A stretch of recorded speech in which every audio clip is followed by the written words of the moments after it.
Hi there, everybody, and welcome back to the BumbleKast. This is episode number 15, which officially puts us past the benchmark set by Season 1. Oh, yeah, we did it. Yeah. I think. We did, trust me. We're 15 episodes into this. I think it's going pretty well. Season, so yeah. We're getting over the growing pains hump, I suppose. Yeah, bits and pieces. We're getting there. I'm your host, Ian Flynn, the Bumble King, and joining me as always is the holder of the Triforce of Awesome, Kyle Kraus. I was hoping you'd call me the hero of time so I could make a DeLorean joke. I'm sorry. Well, play the Song of Time backwards and we'll try it again. No, that's all right. We don't need it. We don't need to edit anything. You sure you don't want to put that little clip in there and then I can say? No. Okay. As you might be able to tell by that subtle reference, today's episode is devoted to a little-known video game franchise, The Legend of Zelda. I've never heard of it. Don't you lie to me, Kyle. You're the holder of the Triforce of Awesome. I told you, I've never heard of it. Legend of Zelda series, which is the action-adventure, sometimes role-playing game-ish, puzzle, dungeon-crawling, combat-y, music sim. There's a little bit of everything. Action RPG. That's generally what it's called, I believe. That seems too simple for this. Right, of course. But just recently celebrated its, 25th anniversary? 30th, I believe. 30th, goodness, make me feel old. 1980. Yeah, it was launched in 1986 in the Nippon, the land of the rising sun. Which just threw you smack dab in the middle of a wasteland so that you wandered into a cave so an old man can give you a sword because it's dangerous to go alone. Take this. Yes. What was your first Zelda experience, Ian? Oh, I know I'm already going to get some flack from the hardcore fans, but my first one was Ocarina of Time. That was the first experience of a lot of people, actually. That's because I was a Genesis kid growing up. Right. I never had a Nintendo or a Super Nintendo. Mm-hmm. I hear the boos and the hisses from the crowd. Sit down, enjoy your popcorn. But my dad was a big technophile, and when the N64 came out, the first truly 3D system, he jumped on that.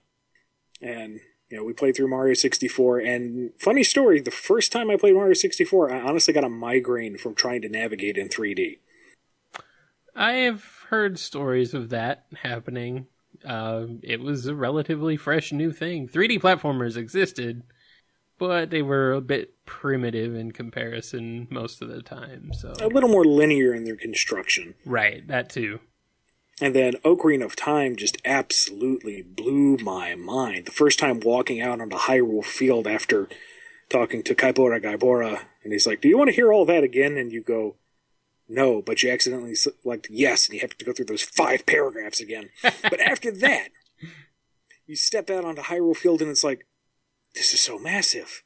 I don't know what to do. And I honestly got lost early on. I couldn't find it was too expansive of a game world. Ocarina is really easy to get lost in. Nowadays, it's like, oh, this is so puny. How quaint. Yeah. This is true. Going back to it now, it's like, man, what were we thinking about how big this was? It's not very large at all. There's not much going on. And I'm fairly certain it's somewhat scripted, or at least constructed in this way that you can't reach Castle Hyrule before the first sunset. And the gate goes up right as you approach. I'm like, well, what am I going to do? It's night out. Do I have to wait for the gate? And then the stall children come out of the ground. It's like, no. Spooky skull babies, kill, run, hide, help. Yeah, I hit the remote for the first night. I didn't know what to do. Yeah, basically you just kind of have to camp out and wait. wait for the day to come. It's a bit of a harrowing experience at first. Just a bit. Yep. But that was my first real hardcore exposure to Legend of Zelda, and jumped upon Majora's Mask when that came out, and that was an incredible experience. I do not have much experience with Majora's Mask, actually. Ocarina of Time and Wind Waker are the only games I really know as far as the 3D Zeldas. Well, now, but before we move on to Wind Waker, because that's one that people talk about a lot. Right. Majora's Mask seems to be the kind of one where you either love it as this brilliant take on the entire franchise, and oh my god, it was perfect. And people going, no, you're just saying that because you're an edgelord. It wasn't that great. It was, I am more towards the first camp. Obviously, it's not, perfect by any stretch, but it was different enough. It was, a direct sequel. It used a lot of the assets from Ocarina of Time, but it had such a different tone. It had such a different feel to it that it felt like an honest-to-goodness sequel, not a rehash or an attempt to kind of reinvent the wheel, kind of way Wind Waker and Skyward Sword and some of those did. It felt like, here's what works, and now we're going to build off it in a way that feels like a new experience. I've heard that it's quite good and a very different experience from the rest of the series. Just the story and the repeating time aspect. Right. It's kind of a Groundhog Day scenario, I suppose. Little bleaker. Similar. Well, yeah. Well, Groundhog Day's pretty dark. I don't know, of all the dark storylines, and I'm not going to spoil this because this game's been out for years. The one point that I distinctly remember really affecting me the most, and this is after experiencing a lot of the sad and depressing or heart-tugging moments in the game, is the swordmaster that you learn your first few sword techniques from in town. For the 3 days is boasting about how he's going to chop the falling moon in half and how everyone can stay safe because he's going to save them all and blah, blah, blah. On the final day, as everyone is either clearing out of town or defiantly staying, if you go into the sword shop, there is a little wooden placard at the back of the room, and there's a sign in front of it saying, I left to go train or fight or something. Go around the sign, cut down the placard, you find the swordmaster huddled in a corner, shivering, and just saying to himself, I don't want to die, I don't want to die, I don't want to die, I don't want to die. And it's like, good God, that's depressing and horrifying, and it was so simple a moment, but it really affected me, because here you are, having done so much, and you see someone who's supposed to be of your caliber having a very real, very raw human moment. Yeah, that's really dark for a Zelda game. Surprisingly dark. My first Zelda experience was actually the first game, the NES game. Oh, okay. I never owned it, but in my neighborhood there was a foster home with a whole ton of kids there, and the family would babysit me every once in a while, and all the guys that stayed there were really cool. All the guys who lived there, and they were really cool, and they would play Nintendo with me and let me play their Nintendo, and I played Zelda 1 and Zelda 2. Personally, I preferred Zelda 2, and I know for some people that's probably going to be a surprise, and they might be like, what is wrong with you? But I grew up a Mario kid, a side-scroller kid. Mario, Sonic, those were my jam. I never really got super into RPGs and even action RPGs, really. I enjoyed it. I definitely enjoyed Zelda, but I just kind of wandered around. I didn't know necessarily what I was doing. Mm-hmm. I didn't know there were like dungeons that were levels and stuff that you had to go find or anything. I think the guys who I was there with were trying to help me, but I was either like too young or just didn't care and just wanted to wander around and shoot likes with the sword or whatever. I don't know. But Zelda 2 was as hard as it is, and it is an incredibly difficult game. Oh yeah. It is not easy at all. But the side-scrolling nature of it was more my speed, I think. I never got very far in that one either, though. So, I think it's funny that you say that you weren't big into the action RPG elements, where Zelda 2 is the one that introduced stuff like the magic meter and experience points and health bar. And leveling up and stuff. Yeah. I never really paid attention to that. I was just like, hey, that sounds more like Mario. I guess I can just run left and right, and I can jump, and hey, I can still stab people with a sword. That's pretty cool. I don't know. I was like 6, 7 at the time. Sure. I was like, I'm just wandering around here, dying all the time. It's fine. Not a big deal. I don't know what's going on. I don't know where to go. I'm just going. Well, the other one you had experience with, and another very divisive Zelda title, was Wind Waker. Yes, Wind Waker, yes.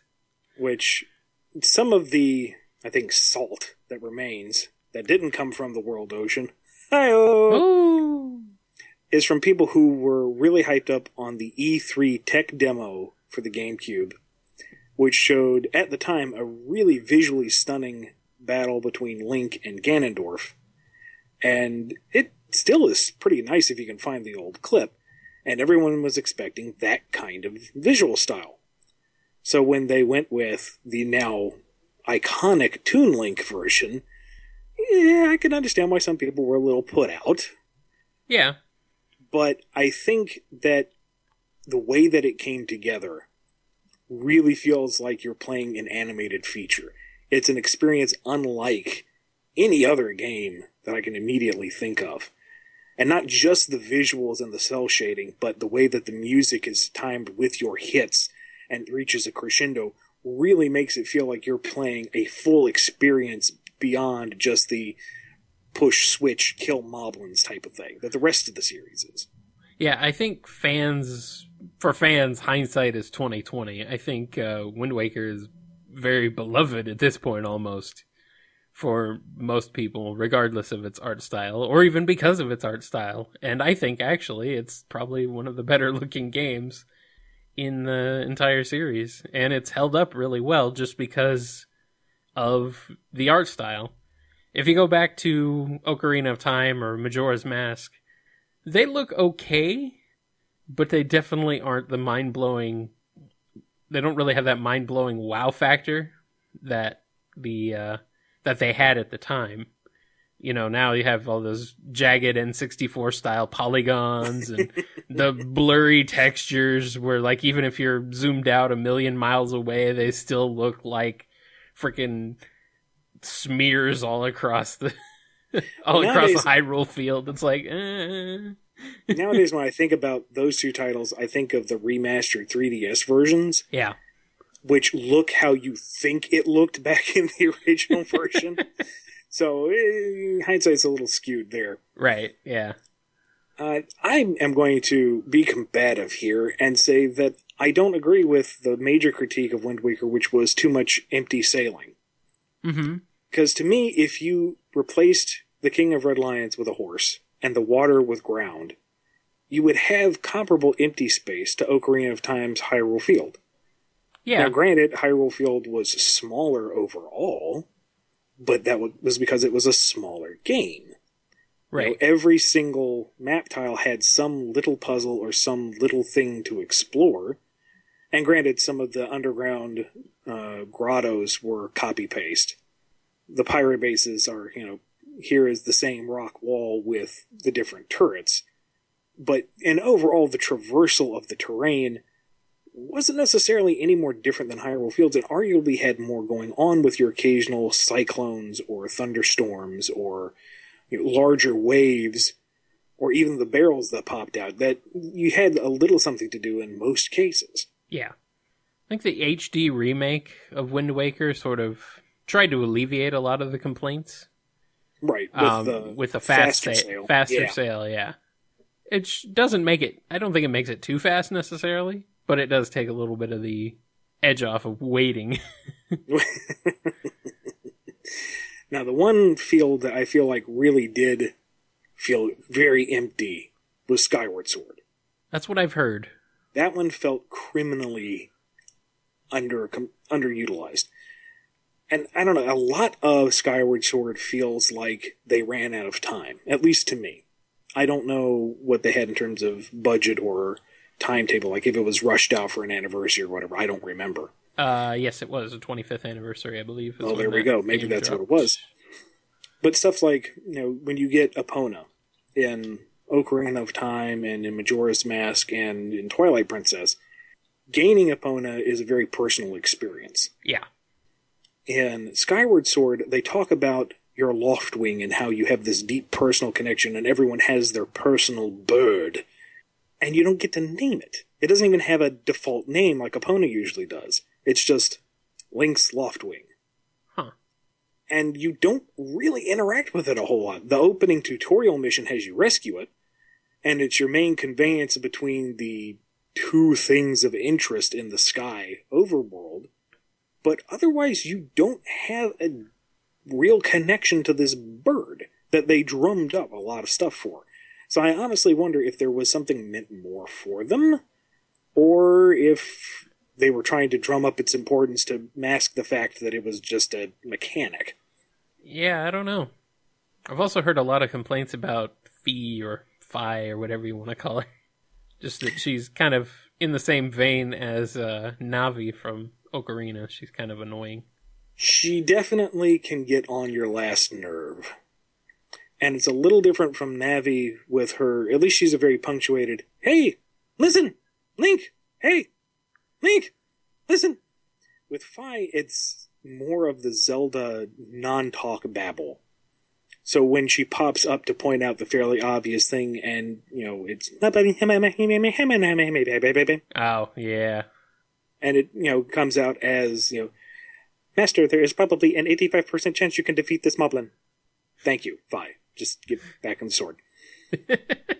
"Master, I believe if you step on this switch, it will open this door." "I learned that 3 dungeons ago, Fi.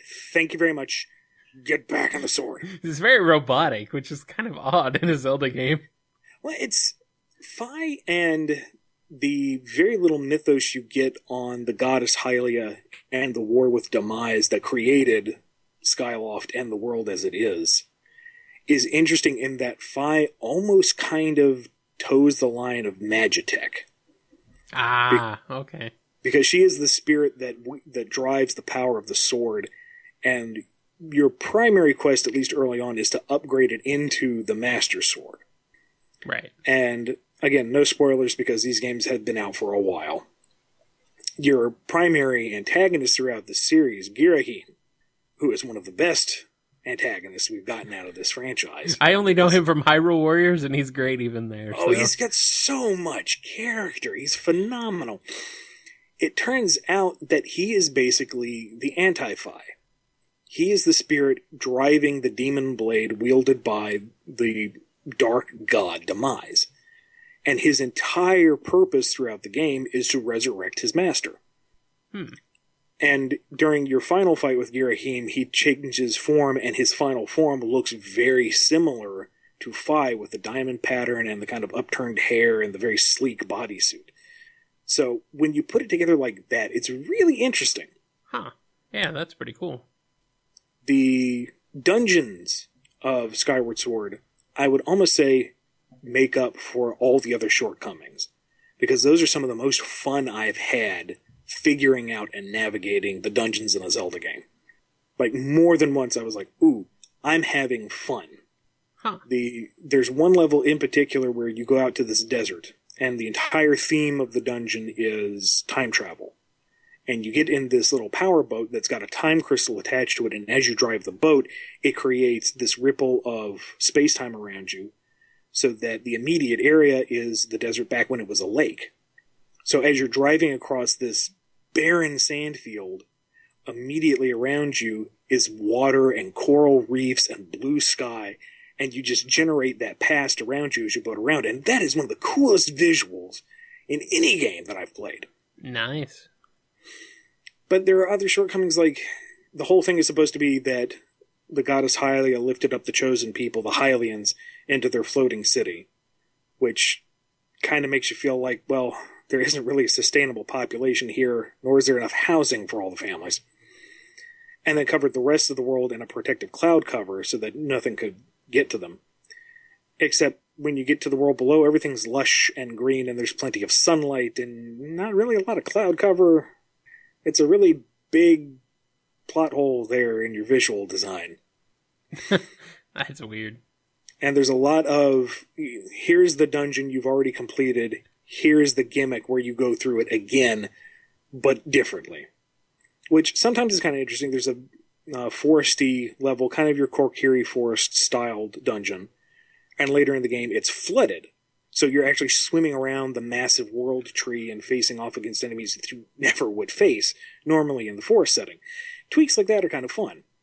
But the infamous running around and grabbing little collectibles on a time limit with creepy ghost knights that will come after you, that got a little hectic. But you've already gone through this level before, and now it's the challenge mode almost. It felt like, here are all these really nicely designed dungeons that all interconnected, not in the usual Zelda style. It was almost like each dungeon was a mini overworld in its own right that all connected, almost.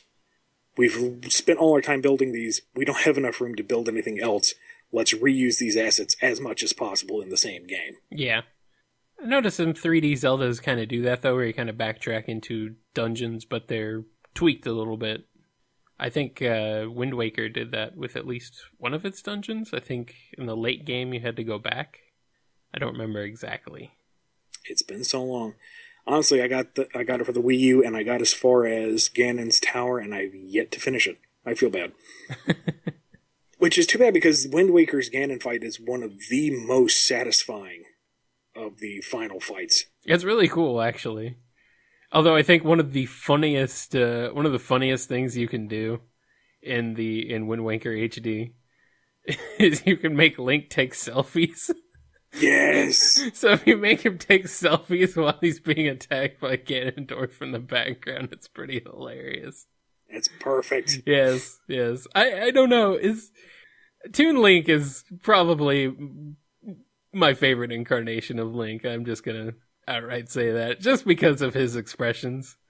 They just did so good with his just his facial expressions and how he reacts to things. He reacts in ways that I don't think you really get from other Links, or at least you can't really see those just because they're not cartoonishly exaggerated like Toon Link is.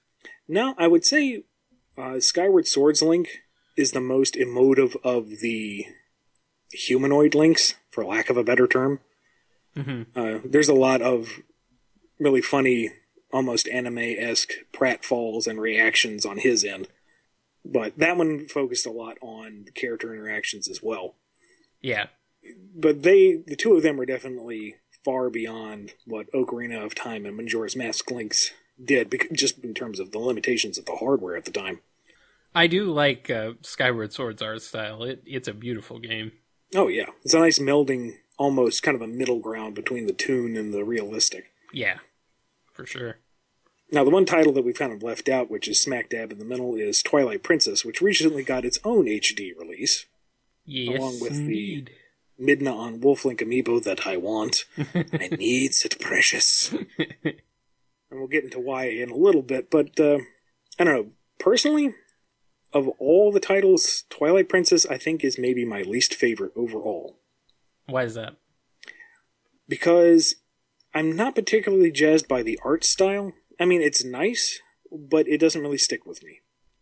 The fields themselves are massive, but they aren't very memorable. Again, personal opinion. Mm-hmm. I didn't really have a lot of fun with any of the dungeons. Anything that I can immediately think of was like, oh yeah, I slogged through that. And the primary threat to the world, that Hyrule Castle and all of its citizens have been forced into this pocket dimension of Twilight, doesn't really have any menace because they act like they're going about their everyday lives. They don't realize that they are trapped. They don't realize that anything's changed. You're creeped out because there's all these ghosts around you, but they're fine. So it's like, oh, I'll save you from this fate that is mildly inconvenient. That said, Midna. Midna is a neat character. Yeah. She is the best supporting character out of any of the Zelda games, period. Tetra's very cool. Not going to argue that. King of Red Lions has his moments. Definitely. Yeah. Tattle had some spunk. She was kind of fun. Navi kind of grew on you. Fi is endearing in her own aloof sort of way. Midna is the best. She's got the power, she's got the drive, she's got the snark. She's just a different type of companion. And it really sells her character. And the save I have on the GameCube version, Wii version, beg your pardon, is saved right before the final dungeon, which is Hyrule Castle. And that pretty much makes up for the rest of the game entirely. Because, again, no spoilers, this game's been out for a while. Play it. You enter into the castle grounds, and there's a very, very faint, very simplistic track going on of... Can't remember if it's Zelda's theme or if it's a very basic rendition of Ganondorf's theme. Regardless, you enter into the temple grounds and slowly fight your way up through the castle against increasingly difficult enemies. The supporting cast that you have forgotten about by this point because they don't do much show up to back you up. And you're like, oh, hey, there's those guys, and they're being cool. Neat. And then you get into a 4-stage boss fight that is some of the most satisfying, epic battles that... Oh, Kyle. So it starts off, because at this point it's been revealed that Ganondorf is the big bad on log, and Zant, as cool as he was, has been tossed to the side. Yeah. First thing you do is you enter into the throne room, and you have to fight Zelda. Puppet Zelda, to be more specific, being controlled by Ganondorf. I can't think of another instance where you really directly fight Princess Zelda, and she's flying around and she's shooting Triforce lasers at you, and she's using that really awesome-looking sword that you saw in all the trailers. And you don't want to hurt her because she's obviously Zelda, but you have to fight back because she ain't pulling her punches. Right, yeah. Then Ganondorf goes, all right, try this on for size, and he turns into Beast Ganon, the giant, hulking porcine monster, that you see in the final Smash from Smash Brothers. And that one, you're forced to turn into Wolf Link for half the fight, but that's just so Midna can grab him by the face with her hair hand and just suplex him so that Wolf Link can start tearing into the open wound in his belly. And you're like, oh my god, this is savage. This actually makes Wolf Link fun to play. Bite him. Get him, boy. Sick him. Third phase. And at this point, you think Midna has been lost to you. Third phase, you and Zelda, who's all better now, of course, riding in the field. She has the light arrows, and you have to chase down Ganondorf on horseback to slow him down enough so that she can shoot him full of light, while fighting down other ghost horsemen that are surrounding Ganondorf. And you're tearing across the field, slashing things left and right, dodging Ganondorf's attack. Zelda's riding shotgun, shooting arrows off. And finally, he's off his horse. You're off your horse. You're in your little magic arena a la Ocarina of Time's final fight. And you go sword to sword with Ganondorf, who's like 8'15". I know that's not real math. Doesn't matter. He is huge. You are tiny Link. And it is one of the most satisfying back and forth sword fights in the game. It is amazing. Nice. Your enthusiasm makes me want to play this, or at least watch it. I really don't enjoy the game itself, but that final dungeon and boss fight sequence is so satisfying. And because you enjoyed the selfie in Wind Waker, you'll enjoy this just as much. If you equip the fishing rod, either it's a bug or it's a feature, Ganondorf will be completely distracted by the lure. The fishing rod comes up to about eye level on him. Nice. And you dangle it around, and he's like, ooh, ooh, ooh, ooh, can I catch it? Can I catch it? And then you go stab, stab, stab, stab, stab. And he's like, ow. And then you whip it out again. He's like, ooh, ooh, ooh, that's pretty. And you go stab, stab, stab, stab, stab. That's awesome. That's hilarious. So, at the very least, maybe find a playthrough on YouTube. I don't know. But, yeah. That was satisfying. That I enjoyed a lot. I will have to check that out because that sounds awesome. Oh yeah, one thing I wanted to mention, going back to Skyward Sword real quick. Do you know about the little Easter egg of the main theme of that game? The Skyward Sword main theme? Okay. I don't remember which song it was, but since you brought it up, you explain. All right. Well, for the few of you who don't know, by now it's probably it's majorly fairly well known, especially among Zelda fans. But the main melody of Skyward Sword, the main theme song, is actually Zelda's Lullaby in reverse. So that's pretty cool. You can hop on YouTube and check that out because it's pretty neat. It's very clever. It's a very clever little Easter egg that they Yeah, it's not just that they play the song in reverse and hope that it sounds good. They actually, composed it, but it is really neat how they were able to use that song that way. Yeah, definitely a really cool nod back to earlier games. Now, I brought up the Midna and Wolflink amiibo because not only did it come packaged with the HD re-release of the game, but it also will give you a special weapon for Midna if you plug it into perhaps the most fun Zelda game ever, ? Hyrule Warriors. Yes. My favorite Zelda game. I will say that. Sure, it's a side game. It's not really in the main series, but I don't care. It shows so much love for the franchise overall, and does so much with the cast. Yeah. And the story is this fanfic tier thing that you can't help but enjoy. It's like a good fanfic. Yeah. You're sitting there going, I see what you're doing there. That's what the whole is stupid, but this is fun. That's what the whole game really is. It's just one giant fanfic. It's really it's chock full of fan service, but it's good fan service. And the little moments like, I like the fact that even before Link puts on the tunic, you have Zelda leading armies. Yeah. You have Impa doing things. And later on, again, no spoilers because this game's been out for a while, when the vile but inevitable betrayal happens between Ganondorf and Sia doesn't just roll over and go, oh no, I'm no longer the main antagonist. She goes, no, screw you, my Triforce, and spreads the pieces around. Yeah.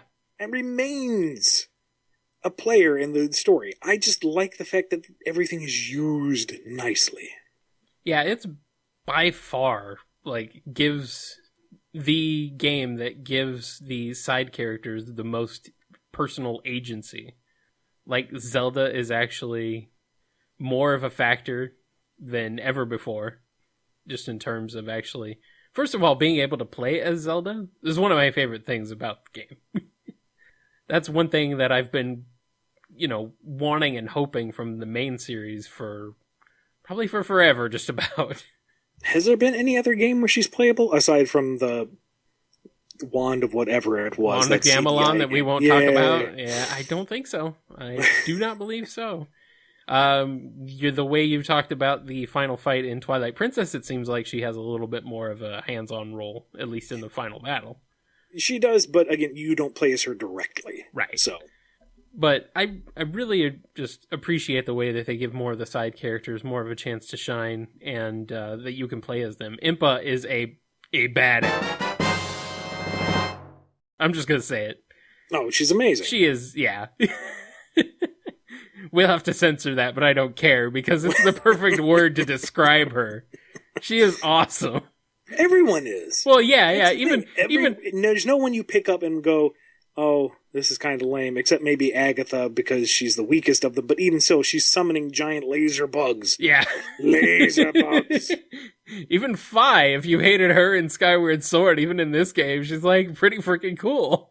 Well, what I love about it is that, not only are the characters there and given agency, but their character types are taken into account. Fi is all about these dancing and very balletic moves. Yeah. She does these kinds of dancey things in Skyward Sword to produce the magic and whatnot that moves the story along. So in Hyrule Warriors, having her twirl and pirouette and dance and skip and hop and it murders hundreds at a time is befitting of the character and very satisfying to play. I don't really have a good handle on it, but that doesn't matter. It looks pretty and it feels good. Yeah, the animations are astounding. I freaking love that game. Just everyone has a very different feel. Midna's kind of sluggish, so I'm not a huge fan of playing as her normally. But Midna's kind of odd to play as, I will say, but once you get one or two of her combos down, she can clear a field rather effectively. Yeah. I really like how they just made every character in the game is playable in some way, shape, or form. Every single character, villains, heroes, side characters, it doesn't matter. They're all playable. It's pretty great. And the amount of content in the game is absolutely staggering. I I've been playing it rather aggressively for a while now, and I still haven't finished the first adventure field map. I'm still missing the final weapons for most of the characters. It's just daunting how much there is, but it doesn't feel cheap. It doesn't really feel too much like a level grind or an item grind, although there is a lot of that. It feels fun to get in there and just tear through mobs, and when you fail, you're like, I must be stronger. I must play more. I've heard reports of like 400 hours worth of content. That may be a little exaggerated, but probably not that much. I would believe it. I would believe it. Yeah. And what's even more oppressive is the new 3DS version. I'm going to specify new 3DS because it runs like garbage on any of the older systems. I can attest to that, yes. It absolutely Hyrule does. Warrior Legends, which adds more characters, more maps, more stuff. And more DLC. Which I'm looking forward to. Adding more DLC, including going back to... I don't know if they're going back to 2D Zeldas, but they are going to have a whole pack dedicated to Link Between Worlds, at least. So they may not be going back to the earlier games in the series, but they're at least acknowledging the existence of the 2D games, which is one thing that I am kind of disappointed in, is that they don't have, like... They didn't go back to A Link to the Past or even further back. Well, they're all based off of handheld games. Which one? Oh, all the DLC is based off handhelds because this is the handheld version. That's right, yeah, because they're adding Marin from Link's Awakening. That's right, yep. Yeah. Okay, that makes more sense then. Yeah, so yeah, they're even going back to Link's Awakening. Oh, that's okay. That's cool. There's Link's Awakening. There's somebody from Phantom Hourglass / Spirit Tracks. And from the speculation I've seen, Linebeck seems the most likely, simply because he was a principal supporting character in Phantom Hourglass, which was an okay title. Mm-hmm. It frustrated me no end because there was one point in the game where I'm supposed to stamp something. I pressed every button on that stinking handheld. Couldn't figure it out. So I closed the 3DS and going on to GameFAQs, and it says, close your 3DS. It's like, oh yeah, it has 2 screens. I stamp it by making the top screen touch the bottom screen. Clever. It's never used again. But Linebeck also apparently has some kind of cameo of sorts in Spirit Tracks, so that seems the most likely. Yeah. And then out of A Link Between Worlds, it's pretty much assumed Ravio is going to be playable. Yeah, probably Ravio and Hilda. It's either Hilda or, shoot, what's the villainess's name? Not Ganon. And I only wonder if it's going to be that one because we already have a Hilda skin for Zelda. Is that Yuga? Yes, thank you, Yuga. Okay. Yuga could be a new playstyle. Uh-huh. But maybe they'll go with Hilda because she was the more popular. And it's not like we've had repeating elements before. Yeah. I mean, Lana had the Skull Kid outfit. Skull Kid was part of somebody else's summon, so, why not? That's kind of the whole theme of Hyrule Warriors. Why not? Pretty much. Just, what? What is that? What is that random thing? Throw it in. Why not? Just do it. You want to play as Link, which is to say you play as the Great Fairy with Link in a bottle? Why not? Of course. Do you want to play as villains from different parts of different series that really make no sense together, even on a visual level? Why not? Why not? Do you want to play as Toon Link, even though his art style is completely different and makes no sense whatsoever in this game? Why not? Do you want to play as Ganon, the Demon King himself, and beat up the other bosses from the game? Why not? You want to play as Giant Ganon and just, pretty much treat all the other bosses as regular mobs. It's pretty glorious. And then pull a Mega Man and steal their powers. It's just... Oh, yeah. If you have not had a chance to play the game, of all the things we've discussed so far in the show, I would highly recommend picking up and playing that one. We haven't even mentioned the coup de grace yet, though. By all means, go on. Linkle. Come on. Oh, yes. How could I forget dear sweet Linkle? We have to mention Linkle. She's Linkle is special. fantastic. I love Linkle so much. Well, I love the fact that she really does fall into the realm of why not, because early concept designs came out showing, well, we thought of maybe doing a girl version of Link. But, we didn't because reasons. And people were like, looks amazing, like every other design for Hyrule Warriors. We want female Link. Come on, it's been 30 years. Why not? Link really wasn't meant to be a singular character. It was the avatar for the player. He kind of became his own entity, sure. But why not? So they added in Linkle. And she shoots lots of crossbows as a nod to the crossbow training tech demo game of all things. Yeah. They actually took part of her music theme is the crossbow trainer theme. That I didn't know. Yeah. Again, it's pretty great. Why not? Yeah. So yeah, it's just a fantastic game. She just moves around like freaking Gunfu, Gun Kata, Equilibrium style, double crossbow wielding. Doesn't make any sense, but who cares? I like the token reload animation, like it makes any sense whatsoever. Yeah, every time you stop, she like freaking jams her guns down into the holsters to reload them. It's like, well, sure, why not? It doesn't make any sense. It doesn't need to be there, but it works. It really works. It's one of those games where, looking at Legends, it adds a lot of game mechanics and maps and material that really couldn't be patched into Hyrule Warriors. It truly is an expansion beyond just a roster addition. I would have liked to have seen it added to the main story, though, if or the main game, the console game, if they could have, but I don't know.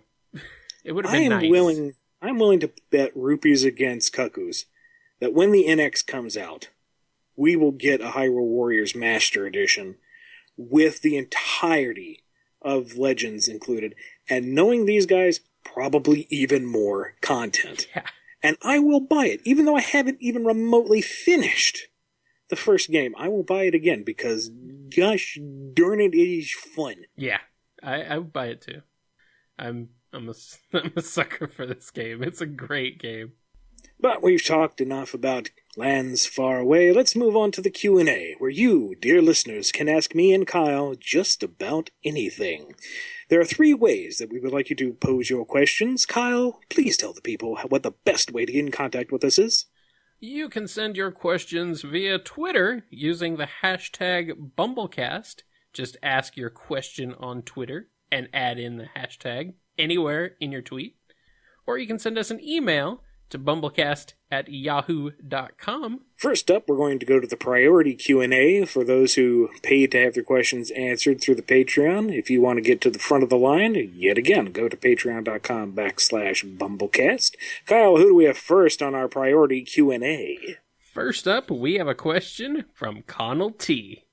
They want to know, what is your favorite and least favorite Sonic comic issue before you came on as head writer? In terms of story, characters, and art. You know what? I really hate to say this, but I'm gonna have to not answer this one right now.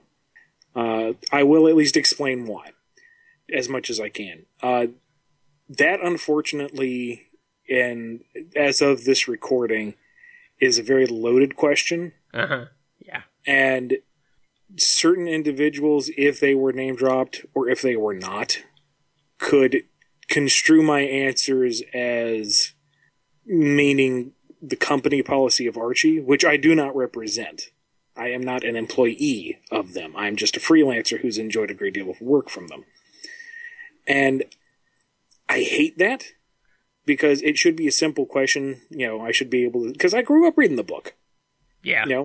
And I feel like I can answer that question without any bias and be able to give you, what I really enjoyed, what I didn't, and give a real critique without looking through the lenses of someone who has worked on the book for 10 years.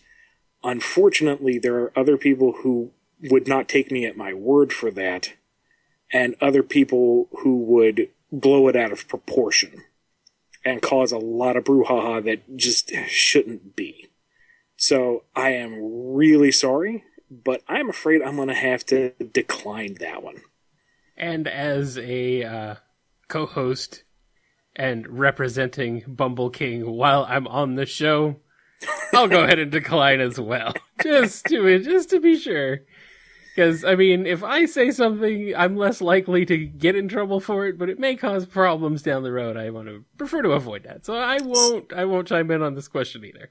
See, normally, my knee-jerk reaction is, no, Kyle, you're being ridiculous. Answer the question. But stuff that I have seen and heard makes me kind of hesitate and go, no, you know what? That might be the safest course of action. And it's so disappointing. Yeah. But you know what? I'm going to talk to Connel directly here, because I know you're listening, dear Connel. Because I had to dance around your question this time around, we'll give you a free Q&A, priority Q&A next episode. Because I feel bad, you paid to get at the head of the line, and I said, no. Yeah. Let us know your question, as soon as you hear this, and any other questions you have, we'll prioritize them. Yeah, if you maybe get double billing next episode. We'll throw some stuff in there for you.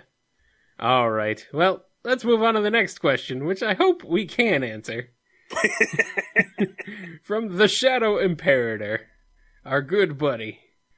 Since Sonic Chronicles and Sonic the Hedgehog 4 never had their stories fully resolved, do you think you would be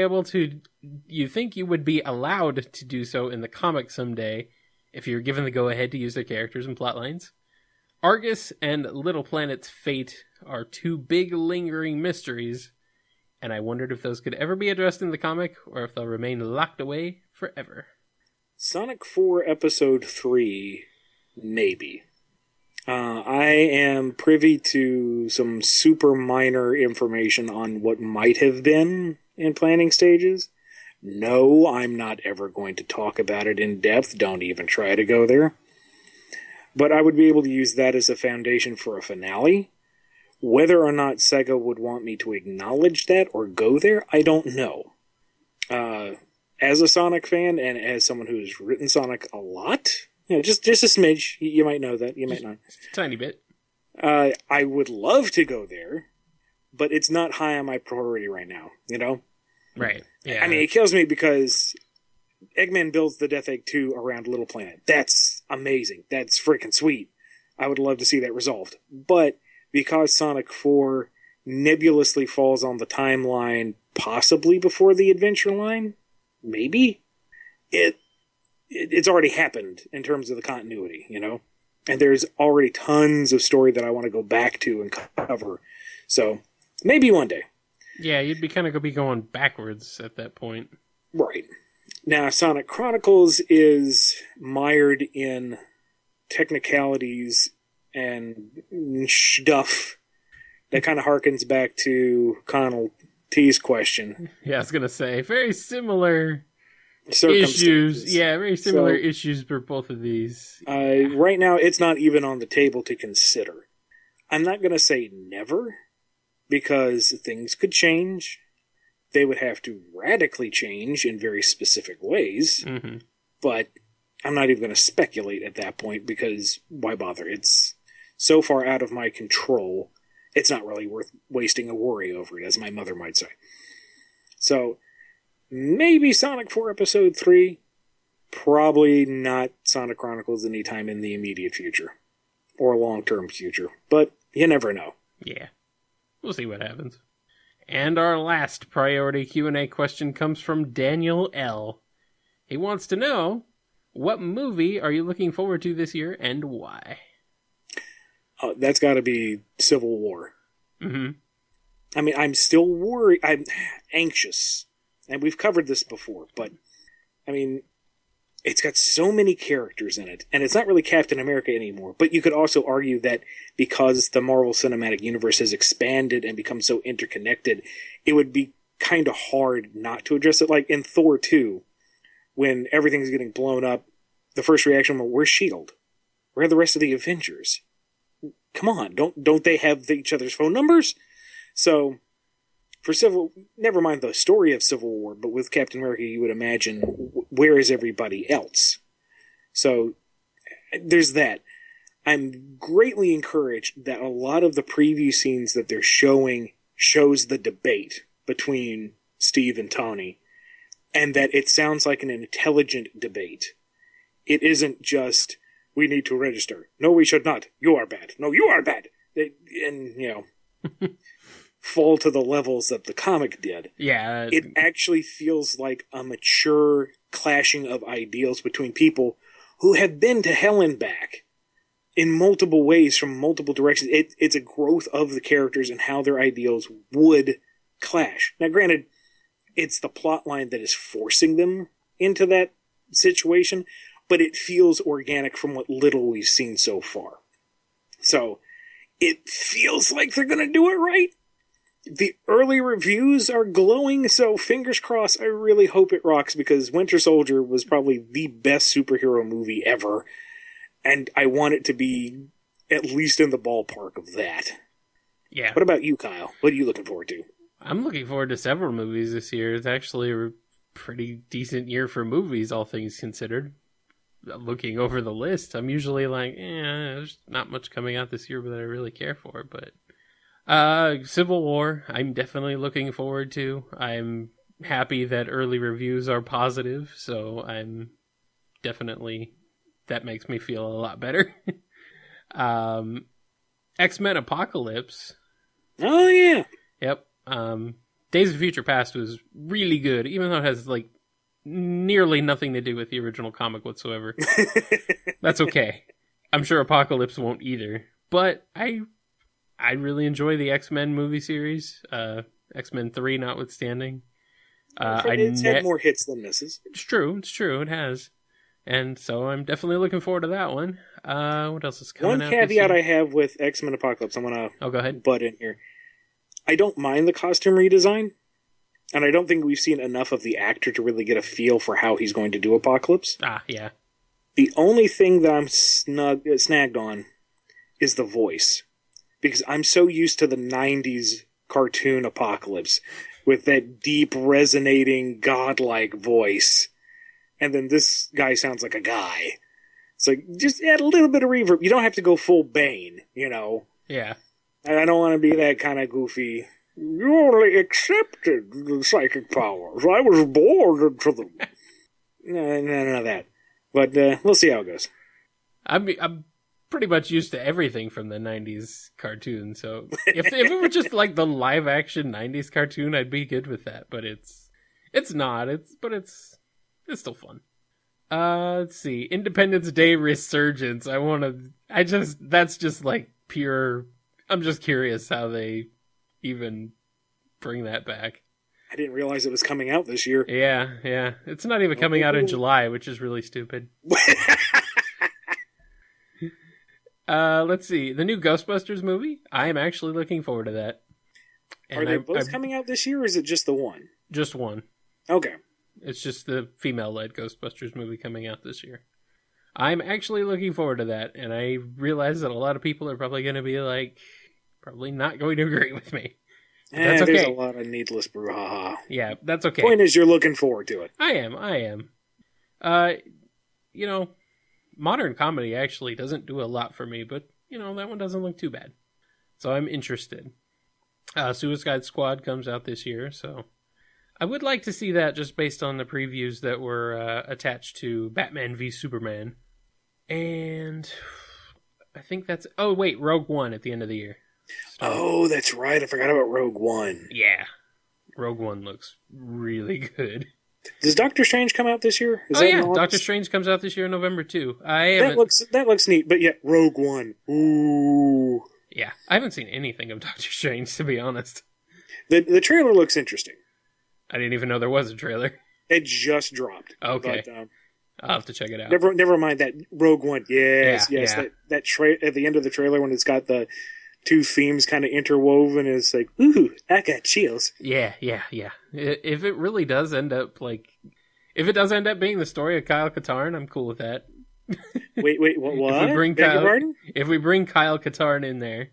I did not realize this was a rumor. Kyle Katarn? Really? It's possible. I mean, there's a guy who looks vaguely like Kyle Katarn in there. Oh, Disney, would you do that to me? Would you bring back my boy? He could be an XB of Kyle Katarn. It could not. It may not actually be him. But then there's there's also the rumor that Jin Ursi, or I think that's how it's pronounced, is an XP of Jan Ors, maybe. Oh, interesting. So, we'll just have to see. Yeah. I'm just like, finally a Star Wars prequel that might actually be really good. And that's it for me for this year. And that's it for our priority Q&A. Let's move on to the regular Q&A. Line by Line has a question for you, Ian. What video game series would be the most challenging and or least attractive to try to adapt as a monthly comic? Ooh, that is an interesting question. And it would probably tick off a lot of people depending on how I answer. I got one. Shoot. I don't even write comics, but I already have one. Bayonetta. Really? The story is really convoluted. Like, really convoluted. I suppose you could do it. I mean, a lot of comics are convoluted. But it would be tough, I think, to really pull it off.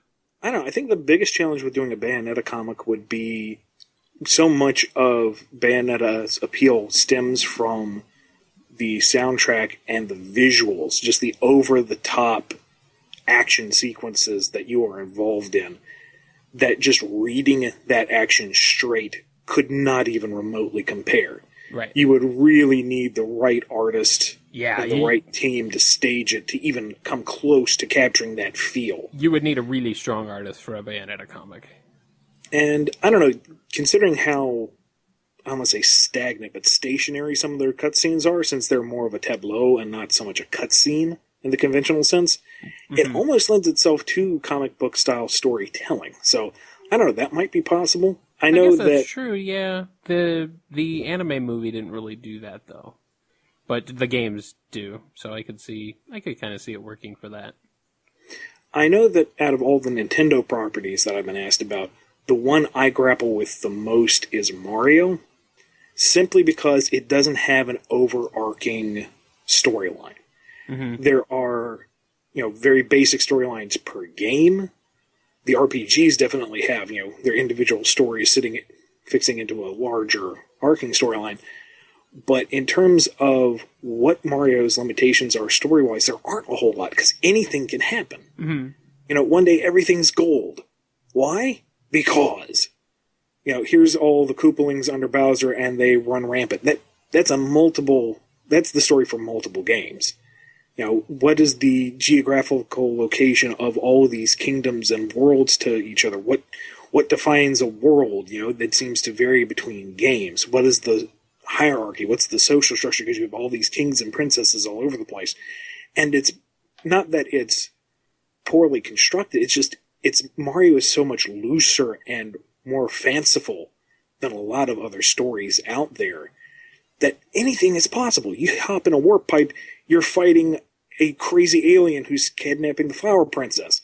And you hop in another warp pipe, and you're in a world where everything is 2D paper. It's just, anything goes with Mario. And since there's so many possibilities, it's a lot harder to pin it down, and tell a specific story. It definitely would not be how I've approached Sonic or Mega Man. It would have to be a completely different approach. I think Mario would have to be kind of maybe focus on like a certain era or certain sub-series, like a Super Mario Galaxy comic. Right, and even then... things. But yeah, even then, it's still wide open to interpretation. I think it would have to be more kind of episodic adventures, and then maybe be able to do something bigger. Yeah. Kirby almost falls into the same trap, but Kirby has these very distinct, memorable final bosses that you can build towards. And my dream is to one day be able to go in and just tell the Dark Matter trilogy straight up, because, that's fun. Nice. That would be awesome. Metroid would be very difficult in that you would need the right artist on the team to properly capture the scope and the sense of loneliness that surrounds Samus. I would love to get into Samus's character, because she's not human. She looks like a blonde bombshell, but she's not human. She was raised by the Chozo, And by the end of Fusion, she's part Metroid herself. She's been fully corrupted by Phazon. She's not really human at all when you get down to it. She wasn't raised human for the most part. She barely interacts with humans. She's all alone. And she's this force of nature with the power suit. She doesn't fit in anywhere, you would think of. Now, how does that work within the rest of the galaxy? Are there other individuals who are... Whoops. Let the mic settle for a second. No problem. How is that compared to the rest of the galaxy? Are there other individuals who are just as detached as she is? Is she truly unique in that universe? And if so, how does she interact with them? Because, being initially human and being brought up by the Chozo, she has an idea of what social interaction is. Taking other M into account to a small degree, she was with the Galactic Federation for a time, so she knows what it's like to have interpersonal relations. But I can't imagine that it comes easily to her. Mm-hmm. But at a glance, she looks human. So how do other people interact with her? How do they change how they interact with her when they find out she's Samus Aran? And how does she see regular humanity? People who are so frail and small compared to her. People who, have not been to an alien world where everything spits acid and wants to eat your face, so you blow up that world. Where does she even begin to find common ground with these people? And I think there is an absolutely fascinating character study and story to be had. And you really would need the right artist to get that, because if she goes on one of these solo missions into one of these alien worlds that's devoid of human or even intelligent life, space pirates besides, because there's always space pirates. Of course. You need to convey that sense of exploration and dread and loneliness without it being a boring series of, just artsy panels. It really would be a tricky balancing act, but I think if done right, it would just be a gorgeous sci-fi adventure horror series. I think Metroid Prime might be one of the sources you could look at more for, the interactions between Samus and other people. Right, there's little bits there, but I'd love to explore it even more, because all you see of Samus is her on the mission, really. You don't really get to see a lot of her in her downtime. Right. Of the series you've mentioned, I would say Metroid would be the one I'd most like to see, and probably the one with the most potential. Just kind of exploring Samus's character, hopefully without falling down the trap of what happened with her character in Other M, would be definitely an interesting balancing act, but it would be a good story. This is going to sound totally pretentious, and I realize that, but I would love a chance to fix Other M. Mm-hmm. Take the story that's there, tweak it where it needs to be to make it a more appropriate Samus story. I think you can. I think you can do that, because the story, the actual basic story of Other M, is usable. It was just the way they characterized her, I think, is where a lot of people were turned off. So, and I actually really like the gameplay and the look and the feel of Other M outside of the main plot, I suppose, the main story. But yeah, just the characterization was definitely turned off a lot of people. All right, from Jazzyman, in Worlds Unite, when Sonic got roboticized, he was able to move faster than time itself while fighting Time Man. Was this speed gained through the robotization? Or can he do this as normal Sonic? It was definitely a perk of being a roboticized master. Awesome. I want that power. Can I get roboticized? You kind of lose your free will, Kyle. Can I get roboticized? Next question from Scourge. Yeah. I don't know if you can answer this, but what would the names be of the Orderix? I read about it in the Complete Sonic Comic Encyclopedia, and it made me curious. I will be covering that when I finally get to it in Lost Hedgehog Tales. Well, there we go. It is coming. I promise it's just a lot of other things need to come first. Is it Orderix? Is that the correct pronunciation? Yes. Okay. It's not Orderix or well, no, because chaotix comes from chaos, so Orderix comes from order. Clever. You are so clever. Yeah, I get by. That's smart. That's smart. And that's it for Q&A this episode. We also have a patron-sponsored ad for this show. If you would like your ad featured on the BumbleKast, head on over to patreon.com/BumbleKast, and we'll sell just about anything you pay us to sell. But this one comes from Daniel Harris, who likes to remind us that while we all know this one man's work, you can have him work for you. Daniel has hired this immensely talented man twice, and the results are worth every penny.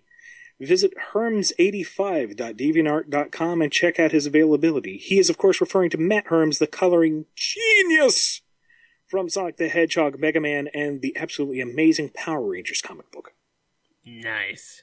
And before we wrap up the show, we're going to send a shout-out to everyone who supported us on Patreon and made this episode possible. Thank you all, guys and gals. You are amazing and generous people. I'd like to thank Daniel H., Samuel P., Justin G., TheShadowImperator, James K., Patty M., Alex P., Daniel L., and Connel T. Thank you again from the bottom of our hearts. You are the best. And if you would like to join this slowly growing list of prestigious and generous and handsome people, head over to patreon.com/BumbleKast and toss $1 our way. Do that. If you want to find out more about me, my work, and what I've got going on, head over to BumbleKing.com for all the latest goings-on, or head over to Twitter with Ian Flynn, BKC. You'll find everything that I'm talking about. And you can look up what I'm doing over at kngi.org, where you can also find this podcast, archives of this podcast, and my other shows, as well as plenty of other listening goodness. And you can also follow me on Twitter at KyleJCRB. And one last shout out to the amazing composer of this episode's version of the title theme, Coda. An all-around awesome dude. Be sure to check out Coda's work at bc.s3m.us. And that's going to wrap us up for the BumbleKast episode 15. 8th episode of Season 2. Thank you so much for joining us. We'll see you in 2 weeks, folks. Bye. See you later. Hey, thanks for listening to the BumbleKast. If you like the show, be sure to hit that subscribe button and consider supporting us on Patreon. We have some great rewards, as well as big plans to make the show even better. Also, rate and review the show on iTunes. It gets more folks listening and really helps us out, so we definitely appreciate it. Original music by Ken Coda Snyder, used with permission. Find more of his music at bc.s3m.us and find the theme song at noisechanradio.bandcamp.com. Available as a pay-what-you-want download.